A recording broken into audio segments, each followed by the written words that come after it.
Good morning friend, তোমরা সবাই কেমন আছো? আশা করি সবাই ভালো আছো। তো আজকে আমি আবার ব্লগ নিয়ে চলে এসেছি। যেহেতু আজকে জামাই ষষ্ঠী, তো সকালবেলা আমি রান্নাঘরে ঢুকে পড়েছি।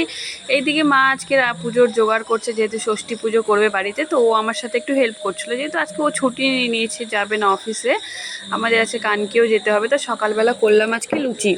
এদিকে বুনু আসবে, বুনু আর মৈনাকদা পুচকি আসবে। তো সকাল সকালে সকালবেলা লুচি বানিয়ে নিলাম, তারপর ও লুচি খেলো সকাল সকালে। আর আমি তো উপোস আছি, আজকে কিছু খাবো না, যেহেতু ষষ্ঠী পুজো হচ্ছে। তো আমি স্নান টান করে এদিকে রেডি হয়ে গেলাম, যেহেতু ষষ্ঠী পুজোতে বসতে হবে মার সাথে। তো একটু আলতা পরতে ইচ্ছিলো, আলতা পরতে তো আমার খুবই ভালো লাগে। তো আমি সকালবেলা আলতা পরে নিলাম। এইদিকে ও রান্নাঘরে আমার হেল্প করছিল। তো মার প্রায় মোটামুটি পূজার জোগাড় হয়ে গেছে। তো অনেকের বাড়ি আলাদা আলাদা নিয়মে পুজো করে, এখানেও দেখলাম একটু আলাদা নিয়ম। আমাদের বাড়িতেও করে, কিন্তু এই নিয়মে না, মানে সবারই আলাদা আলাদা ধরনের একটু নিয়ম হয়।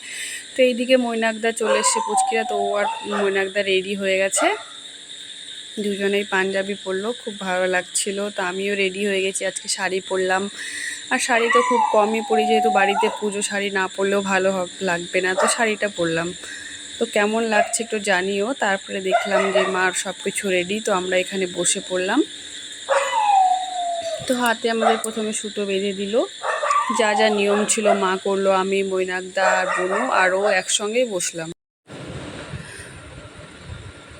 তো আমাদের হাতে প্রথমে সুতো বেঁধে দিল বুনুর, আমার আর মৈনাকদার, আর ওরও বেঁধে দিল। তো খুব ভালো লাগছিল আজকে, মানে ষষ্ঠী বলে কথা, বাড়িতে বুনু ওরা আসছে, ময়নাকদা আসছে, পুচকি আসছে, এখান দিয়ে আবার আমিও কানকি যাব, ওখানেও নাকি দিদিরা সবাই চলে এসছে সকাল সকালে। তো এখানে আমার পুজো, মানে এখানে মার পুজো করতে করতে অনেকটাই লেট হয়ে গেছে। তো সবাই একটু গিফট নিয়ে এসেছিলো মার জন্য, ছোটো মোটো। তো মাও কিছু গিফট নিয়ে আসলো, সবাইকে দিল। আমার জন্য মা একটা গিফট নিয়ে আসছিলো, তারপরে প্রসাদ দিল আমাদের। ওই টাইমে দেখি যে দাদা ঢুকে গেছে, তারপরে এই প্রসাদটা আমাদেরকে দিল, যে আমাদেরকে খেতে হবে প্রসাদটা। তারপরে পুচকি আবার বসলো, বুনু আবার ওর একটু করছিল কি, একটু পুচকিটা আবার একটু ষষ্ঠী পুজো ওর জন্য করছিল যেহেতু। তো ওকে প্রসাদ দিল, খেলো। তারপরে এদিকে দেখি রিনি বুনুও চলে এসছে, তো ওকেও মা আবার একটু করে দিল, সুতো টুতো দিয়ে দিল। তা আমি আর পুচকি কয়েকটা সেলফি নিলাম। তো দেখো কেমন হয়েছে, তোমাদের সাথে আবার একটু শেয়ার করলাম। শাড়ি পরেছি, তো একটু কমেন্টে জানিও কেমন লাগছে। তো পুজো টুজো হয়ে গেছে, তারপর আমরা সবাই গ্রুপে একটু ছবি তুললাম, বাড়ির ফ্যামিলি, মা, আমি, বুনু, মৈনাকদা আর পুচকি আর ও।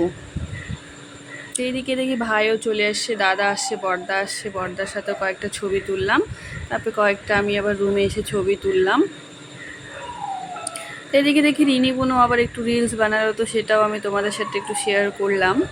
তো আজকে তো আমি ভীষণই হ্যাপি যে বাড়িতে যাব, অনেক দিন পরে বড় জাইম্বু আর সব জাইম্বু টাইম্বুরা আসবে আজকে। তো আমরা এবার মৈনাকদাকে খেতে দিলাম, পুজো টুজো হয়ে গেছে। তো আমরা রেডি হয়ে এবার বেরিয়ে পড়লাম, পুচকিও যাচ্ছে আমাদের সাথে। তো আমি তো ভাবছি থেকেই আসবো, মা বললো যে থেকে এসো, ওরা হয়তো দুজন চলে আসবে। এদিকে বড়দা বৌদিও চলে এসছে, আর ভাস্তা ভাস্তি ওরা বাসেই চলে গেল, আর আমরা বাইকে বেরিয়ে পড়লাম। তো পুচকি আর আমি আবার একটু রাস্তাতে ভিডিও করতে করতে গেলাম। তো কানকিতে ঢুকে পড়েছি, দুপুর প্রায় 2টো বেজে গেছিলো। মা তো এখানে সকালে আয়োজন করছিল, কিন্তু আমাদের ওখানে পুজো টুজো করতে লেট হয়ে গেছে। তো বাড়িতে ঢুকে পড়েছি, দেখো। তো এটা আমাদের পুরনো বাড়ি, আমরা নতুন বাড়িতেও থাকি, পুরনো বাড়িতেও থাকি। তো পুচকি দেখে দাঁড়িয়ে আছে, ও তো আমাকে দেখে হেসে দিয়েছে। তারপরে এসে ঠান্ডা খেলাম, আর প্রচণ্ড গরম আজকে, বলার মতো না, এতটাই গরম। তারপরে দুপুরে সবাই একটু সিম্পলভাবে খেলো, তো মানে সবাই মোটামুটি খেয়ে এসেছিলো, যেহেতু 2-3টে বেজে গেছে। তো সবাই বললো রাতের খাবারটাই খাবে। তো দুপুরে যা যা করছিল সবাই খেয়ে, দিকে পুচকিদের আবার ছাদের উপরে গিয়ে রিলস বানানো স্টার্ট হয়ে গেছে। তারপরে আমরা আবার বিকেলবেলা, মানে সন্ধ্যার সময় সবাই রেডি হয়ে একটু বেরিয়ে পড়লাম মন্দিরে, যেহেতু এতদিন পরে সবার সাথে দেখা, আর মন্দির যেহেতু পাশেই, না গেলে তো হয়ই না। তো সবাই আমরা মন্দিরে ঢুকে পড়েছি, একসঙ্গে এসছি, এতটাই ভালো লাগছে আজকে সবাই একসাথে, অনেক দিন পরে দেখা। এইভাবে তো আর দেখা হয় না, হয়তো কারো কারো সঙ্গে দেখা হয়, কারোর সঙ্গে হয় না। এদিকে রূপালি দিও এসেছিলো, স্বপন দাও এসেছিলো, পুচকি এসেছিলো, এতটাই ভালো লেগেছে আজকে সবার সাথে, পুরোটা দিনই ছিলাম। তা মন্দিরে এসে সবাই গ্রুপে গ্রুপে একটু ছবি টবি তুললাম। তো আমি ওর সাথে দুটো ছবি তুললাম, তোমাদের সাথে শেয়ার করলাম। এদিকে পুচকি আমি আরও তো প্রায় সবার সাথে ছবি তোলা হয়ে গেছে। তারপরে দেখি রিয়ার সাথে হঠাৎ করে দেখা, একে তো ভালো মতোই চিনতে পারছে অনেকেই। তো এও আমাকে ফোন করে আসেনি, কিন্তু দেখা হয়ে গেল মন্দিরে। তো খুব ভালো লাগছিলো। এদিকে রূপালি দিদিও কয়েকটা ছবি তুললো। আর রূপালি দি তো ভীষণই ভালো লাগে আমার। তো এটা আমার বাবলি মা, তারপর পুচকি মা। তো তোমরা কে কেমন আছো একটু জানিও, আশা করি সবাই ভালোই আছো। আর কেউ একটু কমেন্টে জানিও কার কেমন কাটলো জামাই ষষ্ঠী। আমার তো ভীষণ ভালো কেটেছে মোটামুটি। তো সবার সাথে একটু ছবি টবি তুললাম, তাই তোমাদের সাথে শেয়ার করলাম। সব সময় তো আর এগুলো হয় না, মানে দিতেও পারি না বা শেয়ারও করতে পারি না। তারপরে আমরা একটু রেস্টুরেন্টে ঢুকলাম, মানে মন্দিরের ভেতরেই। তো এখানকার পাপড়ি চাটটা তো খুবই টেস্টি, তো তোমাদের আগেও বলেছিলাম। এটা হচ্ছে ভাস্তি, এদিকে পুচকি আর দুই পুচকি খেতে বসে গেছে। তো ওরা দুজন আছে খুবই হ্যাপি, মানে বাচ্চাদের সাথে বাচ্চারা মিলে যেহেতু। তো ওইদিকে বাবলি দেখো আমরা একসঙ্গে বসি, আর দিদিরা ওই টেবিলে বসছিল।